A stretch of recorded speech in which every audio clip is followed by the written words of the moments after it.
noite a todos. É um prazer estar aqui com vocês. Obrigado. Queria compartilhar um pouco aqui dessa jornada de desafios, de alegrias, de angústias, mas de muitas realizações também. E eu acho que uma coisa muito marcante na trajetória de qualquer empreendedor são os mentores que você tem ao longo da vida, né? O processo de aprendizado, ele é constante, ele não para nunca, e tem aquelas pessoas que marcam você com conselhos, com puxões de orelha, com muitas ideias e muitas dicas, e eu acho que é super importante você fazer esse reconhecimento. E os mentores da minha vida são duas pessoas. Esse é o Otto e essa é a Guida, né? Eles são meus pais. São pessoas especiais, com personalidades muito diferentes, extremamente complementares. Ela é uma mulher muito amorosa, com a vocação de ajudar as pessoas, com a vocação de servir. Ele, um homem muito firme, corajoso, disciplinado, e realmente todos os valores que a gente carrega até hoje, não só eu como empreendedor, mas a empresa que a gente conseguiu construir, são baseados nos ensinamentos que eles tiveram a oportunidade de me dar ao longo da vida. Acho que é fundamental fazer esse registro aqui, tá? Eu comecei como aspirante a empreendedor muito jovem, porque eu estudava no trabalho do meu pai. Então, eu estava lá durante a manhã assistindo aula, mas na hora de ir para casa, eu já ia para a sala dele, ficava vendo trabalhar, falar dos problemas da escola, dos sonhos, das vontades que ele tinha. Então, acabei criando uma afeição muito forte pela escola, não só como lugar onde eu estudava, mas também como aquele lugar que era um projeto de vida dele, tá? Isso foi muito bom, mas ao mesmo tempo, na medida em que eu comecei a me destacar como estudante, não tem, vou dizer para vocês, como você, como filho do dono da escola, ser tratado de uma maneira justa e igual. Ou você é tratado com privilégio, ou você é tratado com excesso de rigor, tá? E meu pai, esse homem muito corajoso, firme, é também muito rigoroso, tá?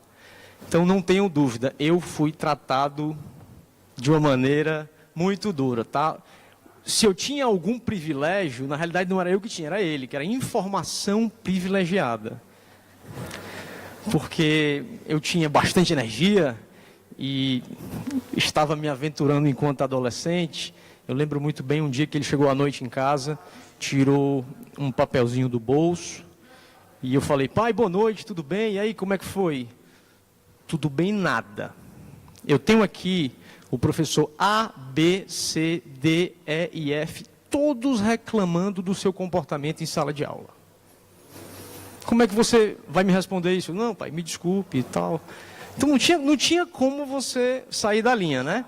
Tinha aquele rigor e todos os diretores, professores e funcionários entenderam que era muito melhor botar para lascar em cima de mim do que me babar. Então eu fui crescendo nesse ambiente, essa é a parte engraçada da história, mas ele sempre me estimulando muito a estudar, me estimulando muito a ler.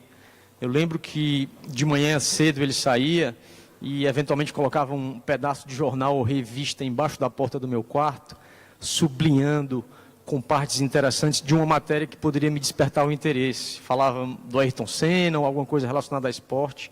E hoje eu pergunto para ele, ele me diz: eu queria incutir em você o hábito da leitura. Ele conseguiu isso, eu tenho hoje a leitura como um grande prazer, acho que é um aspecto essencial na formação de qualquer ser humano e, inclusive, na formação de um empreendedor, né? Então, a gente tem esse paradoxo aí do mérito e do privilégio. Eu acho que esse foi o primeiro momento da vida que eu me senti realmente desafiado. Então, eu era um bom estudante, participava das turmas avançadas, mas eu sentia que muitos dos meus colegas duvidavam do meu mérito para estar naquela posição. Não, esse cara está aí porque ele é o filho do dono da escola, né? Não tem como. E eu tentei transformar aquela dúvida num desafio que me desse combustível, que me desse realmente energia para poder seguir adiante, tá? Finalmente, eu acabei passando em boas universidades, fui fazer faculdade e no início da minha vida profissional eu fiquei com 3 ensinamentos que eu considero fundamentais, obviamente dados pelo meu pai. A primeira delas foi o seguinte: você precisa buscar ser independente. Seja do ponto de vista profissional, financeiro, seja do ponto de vista emocional. A independência deve ser um projeto de vida. Segunda coisa, escolha fazer o que você quiser, mas procure fazer o mais bem feito que você conseguiu. E terceira coisa, não existe almoço grátis. Tudo que se conquista na vida é através de trabalho duro, de persistência. Não há atalho nem fórmula mágica. É importante aprender isso desde cedo. Eu, com aqueles conselhos, entrei na faculdade e louco, obviamente, para trabalhar com ele na escola. E ele falou: não, peraí só um instante, deixa eu te falar uma coisa. Eu acho muito importante que você vá trabalhar fora. Mas por quê? Porque você precisa aprender a saber o que é ter chefe, a saber cumprir horário, a cumprir regras, a respeitar as pessoas e construir a sua legitimidade. E aí depois a gente pensa realmente em trabalhar junto. Eu acho que esse foi um conselho fantástico. Eu tive a oportunidade de trabalhar em empresas de consultoria, participei do programa de trainee da Ernst Young no ano de 1998.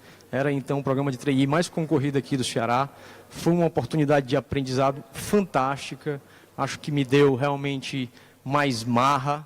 E exatamente 2 anos depois que eu iniciei, a escola passou por um processo de cisão familiar. E nesse momento, ele realmente me chamou para trabalhar com ele, quando ele então fundou o Colégio Varitsá, certo? Esse carro não é meu não, tá? Nem hoje, nem era na época. Estava mais parecido com... Na época estava mais parecido com um carro 1000, com muita instabilidade, que estava prestes a sobrar numa curva. Mas eu acho que valeu aí a tentativa. E aí, o que acontece? Eu comecei a trabalhar com ele dentro da escola. E acho que foi uma experiência fantástica. Eu fui literalmente para o chão de fábrica da escola. Aprendi que não se faz escola sem excelentes professores. Isso é o alicerce de qualquer projeto pedagógico de qualidade. Participei ativamente da operação da escola, desde formação de horário, definição de projeto pedagógico, e foi realmente uma experiência fantástica, de muito aprendizado. Mas eu fiquei com aquela sementinha da independência germinando e incomodando aqui na cabeça, sabe? Preciso ser independente, preciso ser legitimado, legal, estou aprendendo aqui, as pessoas me respeitam, mas no final do dia eu sou o filho do dono, né? Sou filho do dono. Então eu preciso continuar com um projeto de independência. E aí eu resolvi, 5 anos depois de estar na escola, alargar um pouco os horizontes. Fui para os Estados Unidos, fiquei 2 anos lá fazendo um mestrado. E essa foi realmente uma experiência que mudou completamente a minha vida. Eu diria nem somente do ponto de vista acadêmico e de conhecimento, mas muito mais de você poder viver uma cultura que respeita muito o próximo, uma cultura que respeita a força do trabalho, que respeita o talento e que, apesar de todos os defeitos que a gente vê aí hoje, respeita regras, e realmente é uma grande experiência do ponto de vista humano, muito mais do que o ponto de vista acadêmico. E aí, 2 anos depois, no ano de 2007, tá, eu volto para o Brasil com uma vontade, com sonhos maiores, simplesmente porque eu recebi, até antes de ir para os Estados Unidos, um professor na escola, que não era nosso professor, mas eu achava que ele poderia ser um bom professor, por isso eu resolvi recebê-lo, com o intuito de entrevistá-lo, e ele entrou na escola e falou: Ari, eu queria comprar 30 apostilas dessa que você tem aí no 3º ano.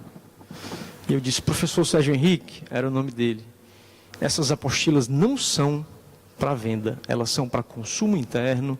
Eu nem tenho essa quantidade, porque eu só imprimi para os nossos alunos aqui da terceira série do ensino médio. Mas, rapaz, me venda esse negócio. São 30, você vai me ajudar. Eu estou montando um cursinho para vestibular lá na Barra do Ceará.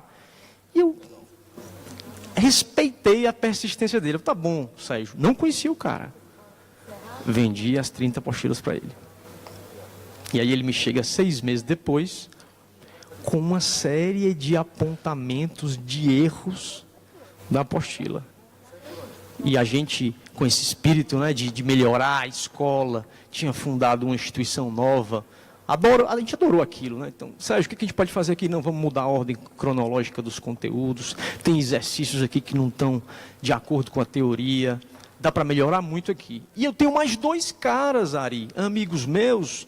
Um que tem uma escola lá no Maracanaú e outro que tem uma escola em Itapipoca que querem usar. Aí eu, é mesmo, rapaz? Interessante isso aqui, né? Quer dizer, Sérgio, e ele ria, que você está revisando o meu material didático e está me pagando por isso, né? Não pode ser um bom negócio. Ele é isso mesmo. Vamos lá, vamos em frente. E a gente foi de uma escola para 3, de 3 para 10, tudo isso só com o material da terceira série do ensino médio. Estávamos lá com uma grande dificuldade, que é a primeira, vender. A gente ia visitar as escolas aí no interior do Ceará, a gente conseguia vender alguma coisa, mas quando chegava no Piauí, no Maranhão, o cara falava, não, rapaz, aqui o meu vestibular ele é diferente, lá você cobra os conteúdos regionais, e no meu aqui não casa com o seu, então esqueça esse material. E aí eu gostava quando ele dizia aquilo, né? Porque a gente que é empreendedor, quando recebe um não, e esse não tem uma justificativa, você vai trabalhar em cima da justificativa. Voltava lá e dizia, turma, vamos produzir conteúdo regional.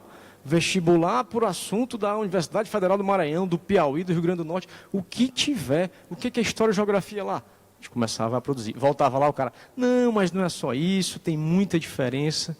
E aí, como em toda história de empreendedorismo, uma hora a sorte bate à sua porta, certo? De repente, as universidades, a Universidade Federal do Ceará foi a primeira, passa a adotar o Exame Nacional do Ensino Médio como a única forma de avaliação. De repente, todos os estados do Brasil tinham um só objetivo, preparar para o Enem, como nos Estados Unidos já se usava o SAT como o exame para entrar nas universidades. Vamos produzir um conteúdo focado no Enem. Aí, gente, realmente, eu lembro demais, a meta para vender era X, e a gente tinha um folhetinho que dizia que o nosso conteúdo ia ser igual ao do Enem, e a gente vendeu 3X, certo? Então, realmente, esse foi um momento de virada, um momento circunstancial em que houve sorte, mas também houve uma grande tomada de risco, porque todo mundo falou que a gente era doido. Como é que você vai produzir um conteúdo se você nem sabe se ele vai estar válido? Não tem problema, eu estou tomando risco aqui. Se não funcionar, a gente volta para cá. E a gente realmente saiu do Ceará, foi primeiro para o Piauí, depois para o Maranhão, depois para o Rio Grande do Norte. Mas essa era só a primeira parte, a gente conseguiu vender. E aí depois vem a dor de não conseguir entregar. A dor de não conseguir produzir a tempo. A gente queria produzir o conteúdo de todas as séries, da educação infantil, 2 anos de idade, até o pré-universitário. A gente só tinha o conteúdo do pré-universitário. Começou a fazer e demorou simplesmente 7 anos para você completar as 55 mil páginas de conteúdo que a gente tem hoje. Depois que encerramos os 7 anos, a gente descobriu que tinha que começar a fazer tudo de novo. Por quê? Porque o conteúdo é um organismo vivo, que está sendo atualizado todos os dias, com a história, com as inovações científicas. Então, isso demonstrou muita resiliência. E aí, para chegar no Sudeste, foi um outro parto. Muito preconceito. Como é que os caras do Ceará vêm aqui para vender metodologia de ensino para a gente? Eu lembro que teve uma escola no Sudeste, espetacular a escola. Eu estive lá umas 5 vezes antes da gente fechar o contrato. Na quinta, o diretor da escola me chamou e disse: Ari, estou preocupado, porque a gente usa um sistema de ensino que já foi muito bom e que tem uma marca muito forte, mas está decadente, há 30 anos. E o diretor do sistema de ensino veio aqui e disse: quer dizer que você vai trocar uma Ferrari por um jegue?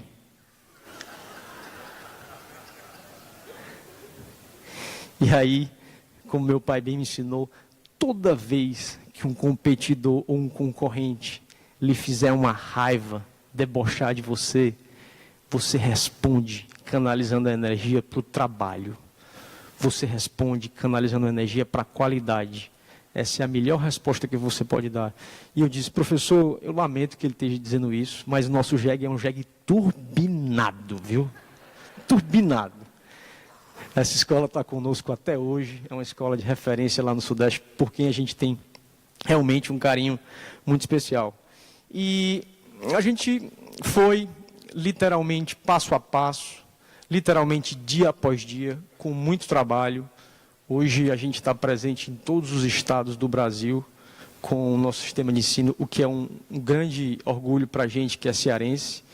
Hoje é tão interessante que quando a gente chega e fala do Ceará, por conta da qualidade da educação das escolas particulares daqui e por conta, inclusive, da qualidade da educação pública, já não é mais motivo de preconceito. Já é motivo de orgulho. Ah, vocês são do Ceará, lá o pessoal é bom nesse negócio de educação, né? Mas, compartilhando com vocês um pouco dos segredos que eu entendo da nossa jornada, são segredos absolutamente públicos. Eu acho que, para a gente ter obtido esse êxito que a gente teve, o que foi importante? Eu acho que a premissa de ter qualidade, porque na hora que eu fui combinar lá com o chefe, que eu queria produzir um material didático que ele usasse na escola dele, ele olhou para mim e disse: você tem muita responsabilidade, você não faça porcaria não, viu? Você faça um negócio decente, porque eu não vou colocar em risco aqui a minha escola, faça um produto de qualidade. Então, a gente diz muito para os nossos clientes: a gente come da comida que a gente cozinha. Então, qualquer evolução necessária para essa plataforma, para esse conteúdo, nós somos os mais interessados em fazer, porque a gente está usando internamente. Então, qualidade fundamental. Segunda coisa, foco. As tentações ao longo da jornada são imensas. Os estímulos são incríveis. Ideias, sugestões, novos negócios. Nós, deliberadamente, em muitos momentos, freamos o nosso crescimento, porque era importante vender, produzir e entregar. Nós freamos o crescimento. Primeiro a gente dizia: vamos entregar um arroz com feijão muito bem feito. Depois, a gente coloca um ovinho em cima do arroz e feijão, daqui a pouco a gente coloca um azeite, a solução vai evoluindo, a solução vai se transformando, de tal forma que hoje a gente é uma empresa realmente completamente diferente, muito focada em tecnologia. As escolas recebem não só o conteúdo, mas uma série de serviços como formação de professor, mas isso veio ao longo do tempo, de uma maneira gradual, consistente e realmente diária.